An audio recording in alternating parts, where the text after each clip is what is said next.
మాట్లాడుతున్న కలెక్టర్ సిక్తా పట్నాయక్ విద్యార్థుల సంక్షేమంపై దృష్టి పెట్టాలి. కలెక్టర్ సిక్తా పట్నాయక్ బాలికల పాఠశాలల నిర్వహణపై సమీక్ష.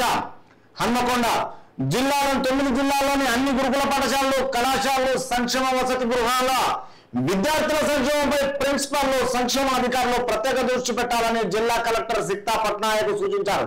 సో ఈ స్టూడెంట్స్ విషయంలో కలెక్టర్ గారు ఏమంటున్నారంటే, ప్రతి విషయంలో ఎక్కడైతే విద్యార్థుల సంక్షేమంపై దృష్టి పెట్టాలంటున్నారు. ఎందుకంటే జరిగిన ఈ రోజులలో అమ్మాయిలకైనా అబ్బాయిలకైనా చాలా ఘోరాలు జరిగినాయి గత ప్రభుత్వంలో.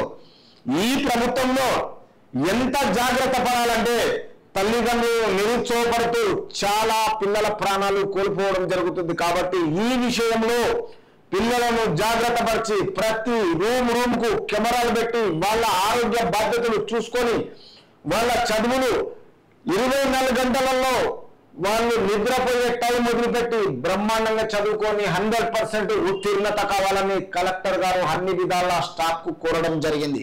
కాబట్టి ఈ కళాశాలల సంక్షేమ వసతి గృహాలు అన్ని దృష్టి పెట్టి జిల్లా కలెక్టర్ సిక్తా పట్నాయక్ సూచించారు.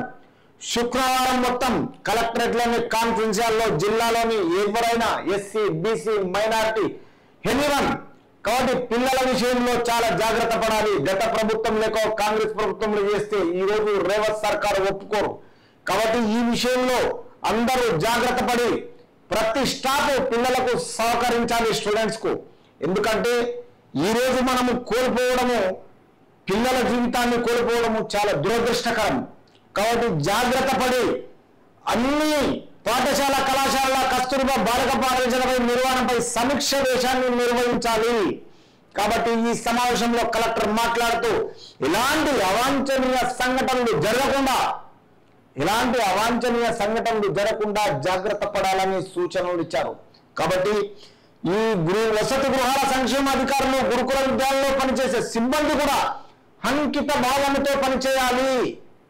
పిల్లలకు అనుసంధానంలో ఉండాలి, మనసు పూర్తిగా పనిచేయాలి, స్టూడెంట్స్ విషయంలో చాలా జాగ్రత్త పడాలి అనేసి కలెక్టర్ గారు కాన్ఫరెన్స్ లో సూచనలు ఇచ్చారు. సో రక్షణ భద్రతా దృష్టి సీసీ కెమెరాలు ఏర్పాటు చేయాలి, వాళ్ళ జాగ్రత్తల గురించి చేయాలి. తర్వాత ప్రతి విద్యార్థికి హెల్త్ కార్డు కూడా ఉండేటట్టు చూడాలి. వాళ్ళ ఆరోగ్యము వాళ్ళకు ప్రతి మంత్లీ అంటే నెల వాళ్ళ ఆరోగ్యాన్ని డాక్టర్లకు చూపించాలి. తర్వాత వాళ్ళ విద్యా సంవత్సరం వార్షిక పరీక్షల్లో 100% ఉత్తీర్ణత కావాలి. వాళ్ళు బ్రహ్మాండంగా చదువుకోవాలి, వాళ్ళ లైఫ్ను కొలాప్స్ చేయకుండా జాగ్రత్త పడాలి అని కలెక్టర్ గారు వీళ్ళందరికీ ఇన్స్ట్రక్షన్ ఇవ్వడం జరిగింది.